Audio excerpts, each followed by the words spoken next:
기독교의 큰 명절이 있는데요. 세상 사람들은 성탄을 아주 큰 명절로 생각합니다. 그러나 정작 우리 기독교인들은 성탄도 크지만 가장 큰 명절은 어딜까요?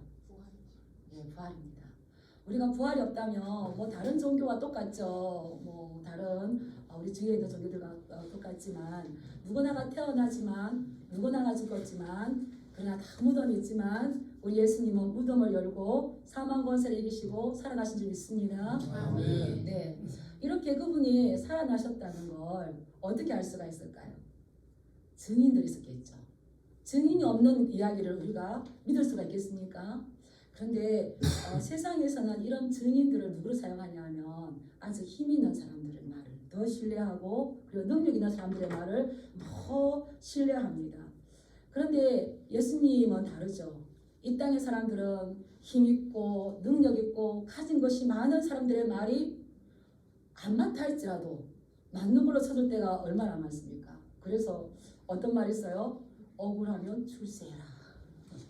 그런 말이 있을 정도로 그렇지만 그러나 하나님의 나라는 이것과 완전 반대인 줄 믿습니다. 아멘. 왜냐하면 이 땅은 우리가 오랫동안 있을 것이 아니라 잠시 왔다 가는 곳이에요. 그렇기 때문에 하나님께서 눈에 보이는 것을 따라서 가는 것이 아니라 예수님은 네가 얼마나 많이 가졌느냐, 얼마나 힘이 있느냐, 얼마나 배웠느냐, 얼마나 젊었느냐가 중요한 게 아니라 우리 예수님은 우리에게 네가 나를 얼마나 사랑하느냐를 물으신 줄 믿습니다. 아멘. 네, 우리 자녀들도 그렇잖아요. 내가 분명히 그 자녀를 사랑하지만 우리 엄마를 더 사랑하고 아빠를 더 사랑하는 그 자녀를 볼 때에 마음이 턱하지 않겠습니까? 그래서 예수님께서도 항상 우리에게 그 사랑을 주실 뿐만 아니라 그 사랑을 요구하시는데 오늘 우리가 읽은 본문 말씀에 성경에서 이 예수님을 너무나도 사랑한 여인들을 소개하는 것을 볼 수가 있어요. 그런데 예수님께서 그 여인들의 사랑을 받고만 계신 것이 아니라 이 여인들에게 그 사랑에 대한 보답을 주시는데 그것이 예수님 부활의 첫 증인으로 삼아 주신 줄 믿습니다. 아멘. 예, 우리 1절 말씀 한번 읽어보겠습니다. 시작. 안식일이 다 지나고 안식 후 첫날이 되려는 새벽에 막달라 마리아와 다른 마리아가 무덤을 보려고 갔더니 아멘. 이제 안식일이란 토요일이죠. 이 토요일이 완전히 지나고 난 다음에 일요일 새벽이 되려고 하는 그 시간에 막달라 마리아와 다른 마리아가 예수님의 무덤을 보려고 무덤에 갔습니다. 우리 예수님께서는 금요일날 돌아가셨죠. 그리고 돌아가실 때에 다 이루었다 하시고 이 안식 후 첫날이 되기까지 그 안식일은 정말 너무너무 힘든 고통의 시간이었어요. 특히 예수님의 제자들은 어떻습니까? 스승을 믿고 따랐는데 이분이 십자가에서 힘없이 돌아가시는 모습을 보고 얼마나 큰 충격을 받고 슬픔이 되고 그 두려움 속에 살았겠습니까? 뭐 어떤 것도 할 수가 없었죠. 그런데 이 대제사장들과 종교 지도자들은 예수님이 내가 사흘 만에 다시 살아나리라 하는 이 말을 들었어요. 그래서 그들은 예수님이 절대 못 살아나게 무덤을 군인들을 세워가지고 지켰습니다.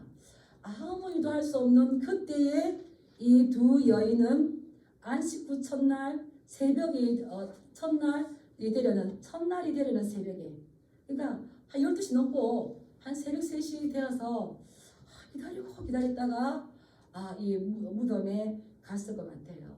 그런데 이 마태가 아주 의도적으로 지었죠. 안식 후 첫날이 되려는 새벽에 이것은 어떤 시간적인 의미보다는 이제는 새로운 시대가 되었다. 유대교의 안식일이 그 시대가 끝나고 예수님께서 부활하신 주님의 날 새로운 시대에 새로운 여명이 밝아오고 있는 하나님의 새로운 역사가 밝아오고 있는 것을 기록한 줄 믿습니다. 그래서 우리가 언제 예배를 드립니까? 주일날, 안식일날 예배를 드리지 않고 주일날 예배를 드려요. 이 제자들은 안식 후 첫날 예수님께서 부활하신 것을 기념하여서 모여서 예배를 드렸습니다. 그리고 또 이 예수 제자 공동체에서 또 주일날 이렇게 모여서 예배를 드렸어요. 근데 많은 핍박을 받았습니다. 이것을 로마의 콘스탄티누스 황제가 태양의 날이었던 그 일요일을 이제 기독교인들이 마음껏 예배 드릴 수 있도록 주님의 날로 주었어요. 그리고 또 이 로마인들에게는 이 날을 휴업일로 정해서 쉴 수 있도록. 안식일은 뭐 하는 날일까요? 따라하시죠. 아무 일도 하지 말고 쉬어라. 아무 일도 하지 말고 쉬어라. 예배 드리고 가서 일하면 될까요, 안 될까요? 원래 예수님 하나님께서 안식일을 제정해 주셨을 때는 아무 일도 하지 말라. 농번기인데 농사를 안 지어. 그러면 어떻겠어요? 망하겠죠. 그런 가운데서도 내가 너를 살리고 너를 책임진다는 걸 믿느냐? 이건 거죠. 안식일을 지키기 바랍니다. 예, 그래서 이 안식일은 우리 기독교인들뿐만 아니라 이 정치와 사회적으로 큰 영향을 줬어요. 예수님의 탄생이 기원 전과 기원 후로 나눠져 있습니다. 예, BC와 AD로 나눴어요. 그래서 예수님 탄생 후 지금이 몇 년도입니까? 2026. 예, 2026년도를 사용한다는 건 예수님께서 2026년 전에 태어났습니다를 우리가 기준으로 하는 거예요. 역사의 모든 기준이 되었어요. 그런데 예수님의 부활은 인류의 시간을 완전히 바꾸었습니다. 그래서 아까도 말씀드렸지만 이제 우리가 어느 날을 중심으로 다 쉬는 날이 되었습니까?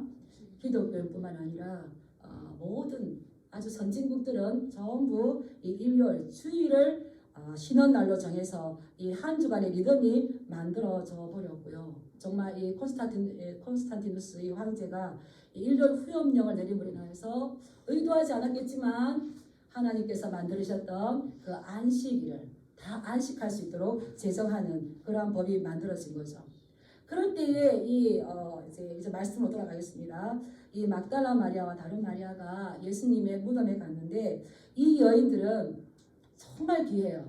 어디서부터 이 예수님을 따라왔습니까? 갈릴리에서부터 예수님을 따라왔었고요. 그리고 또 어디까지 따라갔습니까? 예수님 십자가 현장까지 갔어요. 갈릴리에서 예수님의 십자가 현장까지 따라오고 예수님을 섬겼다는 건 변함없이 예수님의 그 고통과 수치의 고난에 동참했다는 겁니다. 예수님을 따르다, 예수님을 쫓았다 이 말은 제자의 말이에요. 그럼 이 여인들은 누구였단 말인 겁니까? 예수님의 제자였다는 거예요. 그래서 지난주에 거기 너 있었는가? 그때에. 그런데요. 27장 55절에 보면 예수님께서 십자가에 달리신 그 현장에 예수님께서 있었어요. 예수를 섬기며 갈릴리에서부터 따라온 많은 여자가 거기 있어 멀리서 바라보고 있으니 십자가 현장에 이 나약한 여인들이 같이 있었습니다. 그리고 예수님을 아리마대 요셉이 장례했어요. 장례하고 그 무덤에도 누가 갔습니까? 우리 거기 위에 27장 61절에 보면 거기 막달라 마리아와 다른 마리아가 무덤을 향하여 앉았더라. 예수님이 장례가 다 끝나고 다 돌아갔어요. 다 돌아가고 이제 어둠이 짙어져요. 아무도 없어요. 근데 그때 거기에 누가 있었다는 겁니까? 막달라 마리아와 다른 마리아. 왜 그랬을까요? 예수님이 무덤에서 다 돌아가셨어. 다 장사되셨어. 아무 소망이 없어요. 그럼에도 불구하고 그 자리를 떠날 수 없다는 건 뭐가 있었기 때문인가요? 예수님에 대한 사랑. 이 마음. 그 마음을 쉽게 가지고 집으로 돌아갈 수가 없었어요. 그래서 그 무덤을 향하여서 앉아 있었어요. 그런데 로마 법에는 이런 게 있었대요. 이 십자가 처형으로 죽은 사람들을 위해서는 가족이라 할지라도 부모라 할지라도 자식이라고 할지라도 그를 위해서 애국하면 될까요? 안 될까요? 안 됩니다. 그래서 이 여인들은 소리 내올 수가 없죠. 우리가 예수 영화 보면 다 여인들이 어떻게 합니까? 수건으로 입을 틀어막고 그러잖아요. 그 나라에서 이렇게 사형수, 제수. 제가 여기에 편지가 하나 이렇게 제가 강단에 올려놨어요. 가끔 보면 감옥에 교도소에 계시는 분들이 편지가 옵니다. 그런데 제가 다 알 수가 없잖아요. 근데 이분의 편지는 너무 안타까웠어요. 교회 다니지 않은 분이었어요. 그런데 진실한 것 같아요. 제가 사업을 크게 하려고 하다가 잘못해서 이렇게 전돼 왔습니다. 아내는 지금 갑상선 암입니다. 노모님이 계십니다. 저는 교회를 다니지 않지만 어찌할지 모를 때에 주위에서 교회에 편지를 한번 적어봐라 그렇게 했대요. 그래서 제가 그때 있는 거 막 털어가지고 보내드렸어요.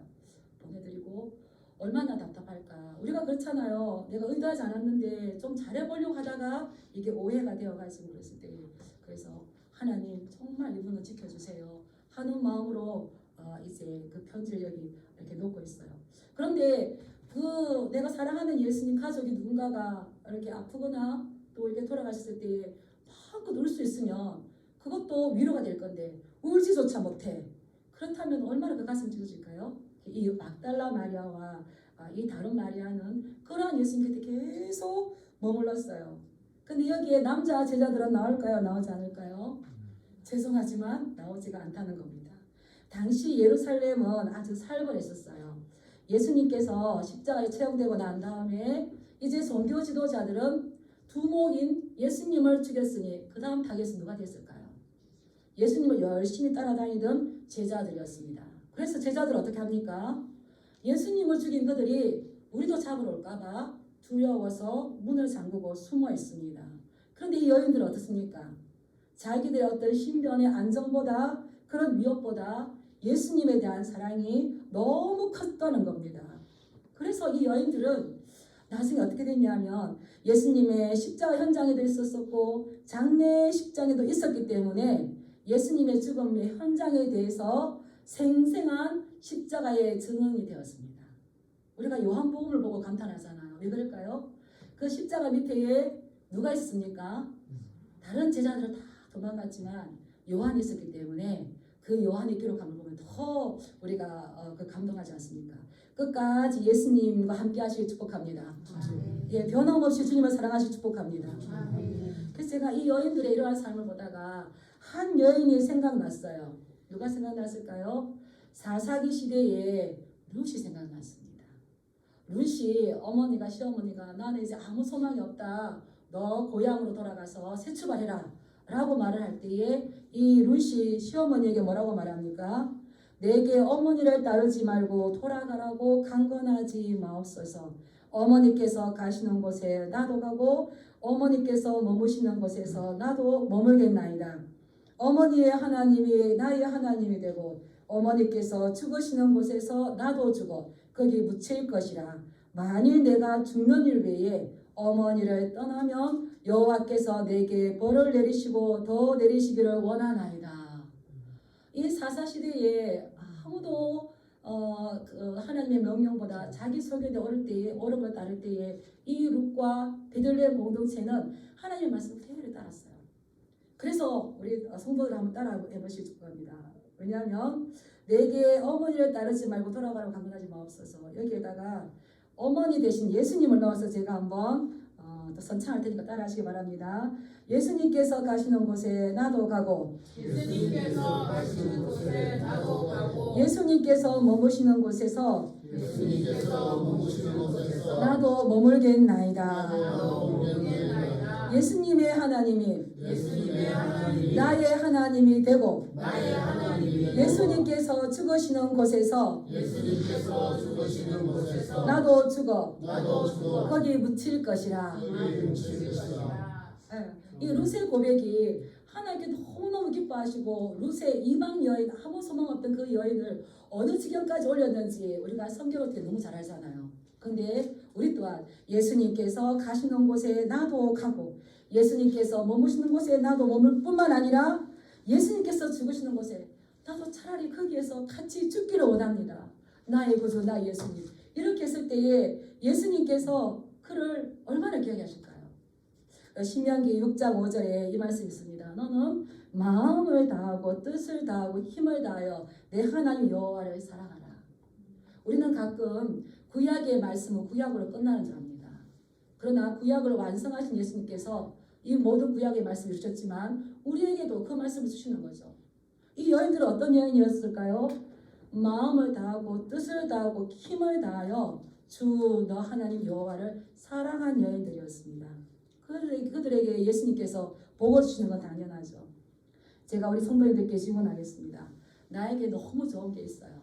너무 귀한 게 있어요. 이 너무 좋고 귀해서 이 귀한 것을 누군가에게 아무도 모르게 나누고 싶습니다. 그것을 누구에게 주시겠습니까? 예, 평상시에 힘도 있어서 나하고 잘 지내고 또 그랬는데 결정적인 순간에 나를 버리고 도망갔어요. 그 사람들 앞에서 또 나를 모른다 그래. 그런 사람에게 주겠습니까?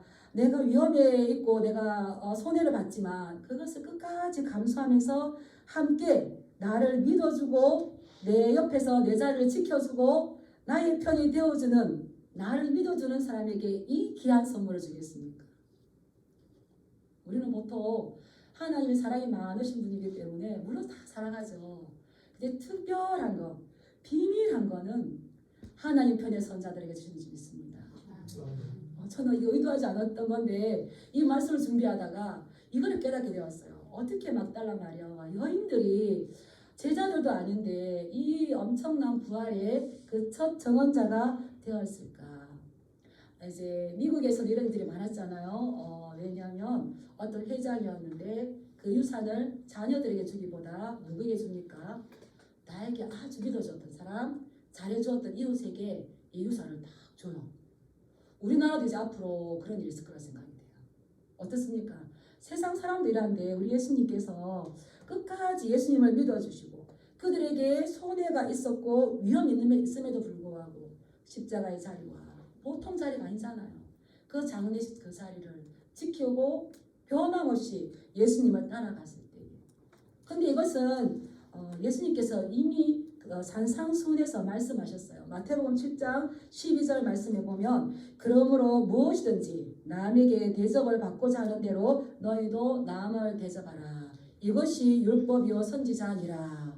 아멘 하시기 축복합니다. 우리는 내가 받고 싶은 대로 남을 대접하는 것이 아니라 나는 이렇게 해도 너는 나에게 이렇게 해줘야 이렇게 하잖아요. 그런데 아니에요.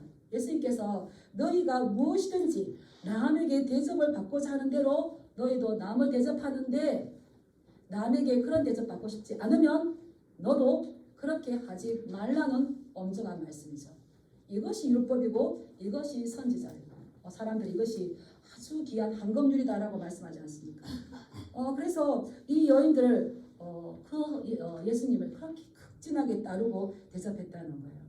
그런데 이 법적 장소에서는 여인들은 효력을 바라지 않습니다. 내가 아무리 보았고 내가 아무리 그곳에 있었다 하더라도 당시에 여인들은 어떤 권위가 별로 없었어요. 남성 중심 사회에서. 그래서 여인들이 이렇게 증언하는 것은 믿어주지 않았는데 마태 누굽니까? 두 여인이 있었다. 두 여인. 만약 이것이 실제의 일이 아니고 꾸며낸 이야기라면 예수님의 부활을 믿으십니까? 근데 이것이 아니야, 난 믿을 수가 없어. 그러면 꾸며낸 이야기라면 이 법정에서 아무 효력이 없는 여인들의 증인을 택하겠습니까? 아니면 베드로, 요한, 야고보와 같은 남자들을 증인으로 세우겠습니까? 세상이 치달한다면 남자들을 증인으로 세우겠죠. 여자들을 증인으로 세웠어도 예수님의 부활은 진실이기 때문에 지금까지 우리가 부활의 주님을 따르는 줄 믿습니다. 네. 이 예수님의 부활은 지속적으로 전해졌어요. 예수님의 부활을 이 여인들에게 듣고 난 다음에 제자들은 다시 그 정언 자리에 섰는데 예수님의 제자들은 가룟 유다 빼고요 모두 다 숨겨 있어요. 우리가 다시 한번 생각해 보겠습니다. 예수님의 부활을 믿으십니까? 그럼 다시 오실 예수님을 믿으십니까? 만약에 이것이 거짓인데 꾸몄다면 자기의 생명을 거짓에 자기의 목숨 걸 사람이 있을까요? 이것은 우리가 이정규 목사님의 새가족반에 나왔던 건데 기억하실지 모르겠어요. 그분이 이렇게 말했어요. 누가 거짓을 위해 자신의 목숨을 걸겠는가? 만일 그들이 어떤 이익을 바랐기 때문에 부활 이야기를 거짓으로 꾸며낸 것이라면 목숨 걸고 예수님의 부활을 전하려고 하지 않았을 것이다. 부활의 소식을 전함으로 그들이 받은 것은 끔찍한 박해와 고난, 죽음뿐이었기 때문이다. 이렇게 이야기했어요. 누가 거짓에 목숨을 걸겠습니까? 참된 것에도 목숨을 걸지 않는데 이 제자들이 예수님을 믿은 사람들이 예수님의 부활이 진실이었다고 전하고 받은 대가가 뭡니까? 고난이었고요. 박해였고 심지어 순교였습니다. 그럼에도 불구하고 예수님의 부활은 연약한 여인들의 수를 통하여서 증거되어지고 그 뒤에 12사도와 500여 성도와 또 우리를 통하여서 지금도 전해지는 줄 믿습니다. 예, 이게 이제 막달라 마리아와 다른 마리아를 제가 살펴보다가 이거는 우리 성도님들에게 꼭 한번 나누고 싶다 해서 나눴습니다. 자, 이 여인들이 그 무덤에 가니까 어떤 일이 벌어졌을까요? 우리 2절, 3절 읽어보겠습니다. 시작. 큰 지진이 나며 주의 천사가 하늘로부터 내려와 돌을 굴려내고 그 위에 앉았는데 그 형상이 번개 같고 그 옷은 눈같이 익거늘. 이제 여인들이 그 예수님의 무덤에 그 새벽 시간에 가니까 큰 지진이 나는 거예요. 그리고 하늘로부터 주의 천사가 내려오는 겁니다. 그리고 큰 돌로 막아졌던 그 예수님의 무덤이 그 막았던 그 돌을 굴려내고 그 위에 앉았어요. 그리고 천사가 어떤 모습이었냐? 번개 같고 그 옷은 눈같이 희었다라고 이렇게 기록하고 있어요. 예수님께서 혹시나 부활하실까봐 살아날까봐 종교 지도자들은 사람을 사서 예수님이 절대 무덤 밖으로 나오지 못하도록 군사들을 세웠습니다. 근데 4절 말씀을 보니까 이 천사가 나타나고 지진이 나고 돌이 굴려지고 천사가 번개처럼 한 모습으로 눈같이 흰 옷을 입고 앉아있는 모습을 볼 때에 4절 말씀을 보면 지키던 자들이 그를 무서워하여 떨며 죽은 사람과 같이 되었더라. 우리 예수님의 권능은 어떤 사람이 힘 있는 사람이 그 무덤 문을 막고 있다고 해서 부활하지 못하시는 분이 아닙니다. 이걸로 본다면 세상의 권력이 예수님의 신적 권능 앞에 얼마나 무력한지, 돈을 주고 사서 그 사람을 지키겠던 것들이 얼마나 무력한지. 그래서 이 천사의 모습이 번개와 같았다. 이것은 인간의 힘이 제어할 수 없는 하나님의 능력이죠. 그리고 그 눈이, 그 옷이 눈같이라는 것은 승리를 상징합니다. 우리 예수님은 사망 권세를 이기시고 승리하신 줄 믿습니다. 이것을 보자마자 군인들은 너무 무서워서 떨어서 완전 그 몸이 지진이 난 것처럼 이제 혼비백산하겠죠. 기절하고 말았습니다. 그때에 이 천사는 여인들에게 뭐라고 말하는지 우리 한번 보겠습니다. 우리 4절 말씀 읽겠습니다. 5절 말씀 읽겠습니다. 시작. 천사가 여자들에게 말하여 이르되 너희는 무서워하지 말라. 십자가에 못 박히신 예수를 너희가 찾는 줄을 내가 아노라. 아멘.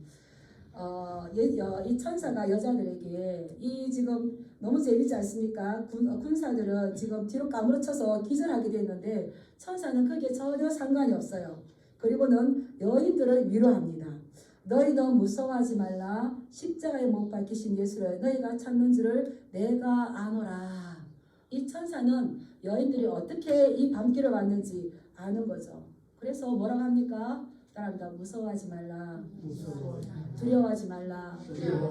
무서워하지 말라. 두려워하지 말라. 이렇게 했다는 건 여인들도 지금 똑같이 어떤 마음이라는 겁니까? 무서워하고 두려워하는 거예요. 그런데 사람의 위로가 너무 무서워하지 마. 내가 기도해 줄게. 이랬을 때 힘을 얻는 것처럼 천사가 무서워하지 마라. 두려워하지 마라. 너희가 십자가에 못 박힌 예수를 찾지만 그가 여기 계시지 않고 말씀하신 대로 살아나셨느니라 라고 말할 때에 이 여인들의 마음은 너무너무 기쁨으로 변화됩니다. 여기서 우리가 잠깐 이 군사들이요 어떻게 하는지 한번 볼게요. 4절에 지키던 그들이 무서워서 떨며 죽은 자처럼 되었는데 우리가 11절 말씀 한번 가서 보겠습니다. 11절 시작. 여자들이 갈 때 경비병수는 몇이 성에 들어가 모든 된 일을 대제사장에게 알리니. 12절 그들이 장로들과 함께 모여 의논하고 군인들에게 돈을 많이 주며. 제가 13절 읽겠습니다. 이르되 너희는 말하기를 그의 제자들이 밤에 와서 우리가 잘 때에 그를 도둑질하여 갔다 하라. 이 대제사장과 바리새인들은 예수님께 살아계실 때에 내가 사흘 만에 다시 살아나리라 했던 말을 들었어요. 살아날까봐 군인들을 시켜서 그 무덤을 지키겠어요. 근데 지금 군인들이 달려가서 예수님이 살아나셨고 천사가 왔다는 이야기를 했습니다. 그렇다면 대제사장과 바리새인들에게는 어떤 기회가 주어졌을까요? 따라하겠습니다. 회개할 수 있는 기회가 주어졌다. 회개할 수 있는 마지막 기회가 주어졌다. 우리 주님께서는 항상 이렇게 기회를 줘요. 그런데 그들은 어떻습니까? 장로들을 모아서, 사내들인 공회원들을 모아서 군인들에게 돈을 많이 주고 예수님의 이 부활을 은폐를 시킵니다. 그리고 거짓 유언비어를 퍼지게 합니다. 어떻게 했다고요? 예수님이 부활한 것이 아니라 제자들이 밤에 와서 우리가 잘 때 예수님의 시체를 도둑질해 갔다. 이렇게 이야기하는 거예요. 근데 이 제자들, 그 군인들이 아니 혹시 그 총독에게 들렸으면 우리가 어떻게 합니까? 그랬을 때 또 이 대제사장들의 이 얼마나 악한지 14절 말씀 읽어볼까요? 시작. 만일 이 말이 총독에게 들리면 우리가 권하여 너희로 근심하지 않게 하리라 하니. 이 말은 무슨 말이냐면 만약에 총독이 예수님 부활이 진짜냐라고 하면 걱정하지 말아라. 내가 근심하지 않게 할 거다. 이 말은 무슨 말이냐면 빌라도도 많은 돈을 주어서 예수님이 부활이 진짜가 아니라 누군가에게 도난당했다는 것을 이야기할 거다. 이 종교 지도자들의 끝까지 목적은 뭡니까? 돈이었죠. 제가 여기서 깜짝 놀랐어요. 하나님께서 함부로 심판하시는 것이 아니라 다 기회를 주십니다. 또 말씀하십니다. 그런데 선택은 누구의 몫인 것입니까? 네, 선택은 그들의 몫인데 그들은 끝까지 회개하지 않고 군인들도 돈을 받고 가르친 대로 하였다라고 되어 있습니다. 우리는 진리 가운데에서 참인 것에 대해서 예수님의 부활에 대해서 끝까지 우리는 눈에 보이는 것이 아니라 그 말씀을 따라가야 될 줄 믿습니다. 예, 그리고 이제 천사들이 막달라 마리아와 다른 마리아에게 이렇게 말씀하시는 거예요. 그가 말씀하시는 대로 살아나셨느니라. 와서 그가 누우셨던 것을 보라. 천사들이 돌문을 굴러놓은 이유가 뭡니까? 빈 무덤. 예수님의 부활이 참이라는 것을 보여주기 위해서 돌문을 열어준 거죠. 여기서 이 천사들이 그가 말씀하시던 대로 살아나셨느니라 라고 했었어요. 예수님은 말씀하신 대로 살아나셨습니다. 마태복음에 보면 16장 21절에 예수님께서 다시 살아나신다는 말씀을 몇 차례 하셨어요? 3번 하셨어요. 근데 제자들은 그것을 깨닫지 못하고 다 도망갔습니다. 예수님께서 말씀하셨어요. 이때로부터 예수 그리스도께서 자기가 예루살렘에 올라가 장로들과 대제사장들과 서기관들에게 많은 고난을 받고 죽임을 당하고 제3일에 살아나야 할 것을 제자들에게 비로소 나타내시니. 내가 예루살렘에 올라가면 장로들과 서기관들에게 많은 고난을 받을 것이다. 내가 그들에게 죽임을 당할 것이다. 그러나 제3일에 내가 다시 살아날 것이라는 것을 제자들에게 말씀하셨어요. 3번이나 말씀하셨어요. 근데 제자들은 깨달았을까요? 못 깨달았을까요? 네, 말씀을 들을 때에 깨달으시 축복합니다. 처음에 교회 오셨을 때에 하나님 제가 이 말씀 듣고 깨닫는 은혜가 있게 해주십시오. 기도하셔야 됩니다. 근데 예수님께서는 그가 말씀하시는 대로 우리 사람은 약속을 하지만 지킬 힘이 없어서 그 약속을 실행하지 못할 때가 많습니다. 그러나 능력이 많으신 우리 예수님께서 안 되는 상황 가운데서도 주님께서는 그 상황 가운데 우리가 언약을 반드시 이루시는 줄 믿습니다. 그렇다면 하나님께서 우리 예수님께서 이제 예언하셨던 다른 말씀들을 분명히 이루실까요? 이루지 않으실까요? 예, 구약에 예언하셨던 그 예수님이 신약에 오셨다면 내가 고난받고 죽임당하고 살아날 거라는 거 예언하셨던 그 예수님이시라면 앞으로 우리에게 재림과 심판과 하나님 나라의 본대로 올 거라는 그 말씀을 실행할 줄 믿습니다. 그래서 우리는 이 부활절을 맞아서 우리는 재림의 주님을 기다리는 우리 신앙이 겸비되어야 될 줄 믿습니다. 네. 그래서 그가 말씀하시는 대로 살아나신 것처럼 말씀하시는 것을 이루실 것인데 그렇다면 우리는 어디를 자세히 살펴봐야 되겠습니까? 뭐라고 말씀하시는지 항상 말씀과 가까이 하실 축복합니다. 예, 여기서 살아나셨다는 것은 에게르세 이렇게 헬라어를 썼어요. 이것은 일으켜졌다. 따라해서 일으켜졌다. 일으켜졌다. 하나님이 하나님이 예수님을 예수님을 일으키셨다. 일으키셨다. 예수님이 스스로 부활하신 것이 아니라 그 무덤에 있던 예수님을 누가 일으키셨다고요? 하나님께서 에게르스에 그를 일으켜서 살리셨다는 겁니다. 그래서 신적 수동태죠. 하나님에 의해서 살아난 것처럼 우리도 우리가 스스로 살아나는 것이 아니라 주님께서 우리에게 영혼을 소성케 하고 소망을 부어주시고 기쁨으로 부어주시고 위로부터 오는 그 성령을 주시는 줄 믿습니다. 아멘. 우리가 할 수 있는 것은 아무것도 없어요. 그 예수님께서 하나님께서 일으키신 것처럼 일으켰는데 너희의 사명은 빨리 가서 제자들에게 예수님께서 죽은 자 가운데서 살아나셨다는 것을 전하여라. 이 말인데 이것은 뭐냐면 이제 예수님 부활 소식을 전하라는 거예요. 이 예수님이 가장 가까이 있던 제자들이 사도들이 여인들에게 전해야 될 것 같은데 거꾸로 여인들이 사도에게 전했습니다. 제가 보니까 어떤 목사님 이렇게 말했어요. 따라하겠습니다. 사도들의 사도가 되었다. 여인들은 사도들의 사도가 되었다. 예, 이 부활의 첫 증인이 될 뿐만 아니라 이 첫 부활을 빨리 가서 전할 수 있도록 이 전할 수 있는 것을 이 사명을 받았잖아요. 네, 그런데 한 번 더 보겠습니다.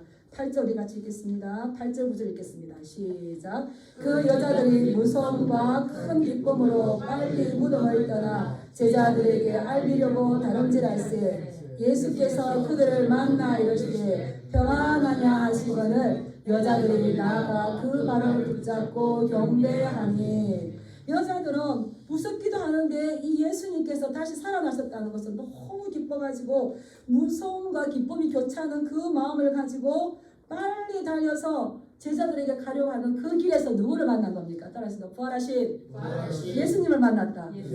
부활하신 주님을 만났다. 주님께서 평안하냐 하시는 거예요. 근데 평안하냐 이 말은 우리 예수님 참 이게 개구장기 같은 면이 있어요. 예수님 제자들이 예수님 버리고 갈릴리에 가서 고기 잡을 때 얘들아 이렇게 불러요. 아주 사랑스럽게 얘들아. 그랬는데 오늘 여기서 평안하냐 이렇게 하는데 우리가 평안이 샬롬 헬라어는 에이레느거든요. 근데 여기서는 평안하라가 아니고 카이레테 기뻐하라. 우리 예수님은 여인들이 두려움에 그 이른 새벽 시간에 찾아오는 걸 보셨을 거예요. 그리고 천사가 말하는 거 듣고 기쁨으로 달려가는 모습을 보셨을 거예요. 그리고 이 여인들을 만나주시면서 제가 생각하니까 예수님 흡족한 미소를 띠고 이게 카이레테 기뻐하라. 기뻐하라. 그리고 이거를 안녕 유대인들이 아침 하는 이야기예요. 인사해요. 안녕 영어로 하면 헬로 이렇대요. 근데 샬롬이 아니라니까. 에이레나가 아니라니까. 따라서 기뻐하라. 너희 선생이 죽지 않고 내가 약속한 대로 살아나서 지금 너희들 앞에 있으니 기뻐하라. 기뻐하라. 사망을 이기신 주님께서 못하실 일이 무엇이 있겠습니까? 우리 예수님은 치료하시는 예수님 중 있습니다. 그분 앞에 나왔을 때 모든 고민, 모든 염려, 근심을 나에게 맡기라고 하셨습니다. 이 지금 두려운 이 시간에 너희는 기뻐라고 말씀하시는 겁니다. 왜 그렇습니까? 그분은 실제적으로 모든 문제를 해결하시고 죽음에서 살아나시고 그리고 말씀하셨어요. 또 여인들에게 말합니다. 무서워하지 말라. 두려워하지 마시기 바랍니다. 두려워할 수밖에 없는 상황 가운데서도 주님을 붙잡으시기 축복합니다. 예수님께서 약속하셨어요. 그러므로 너희는 가서 모든 민족을 제자로 삼아 아버지와 아들과 성령의 이름으로 세례를 베풀고 내가 너희에게 분부한 모든 것을 가르쳐 지키게 하라. 볼지어다 내가 세상 끝날까지 너희와 항상 함께 있으리라. 우리가 기뻐할 수 있는 이유가 무엇입니까? 따라서 세상 끝날까지 주님께서 나를 버리지 아니하시고 나와 함께 하신다. 이 믿음으로 강하게 같이 있어야 돼요. 그래서 이 연약한 여인들이었지만 정말 슬픔에 찬 그 여인들이었지만 그게 끝까지 변함없이 사랑하는 그 모습을 보시고 예수님께서 그에게 상을 주셨는데 부활의 첫 증인이 될 뿐만 아니라 부활하신 예수님을 처음으로 만나는 그 영광스러운 그 명예를 가지게 되었습니다. 별로 관계가 없으신 것 같아요. 여기에 내 사모하는 주님이 오신다고 어떻겠습니까?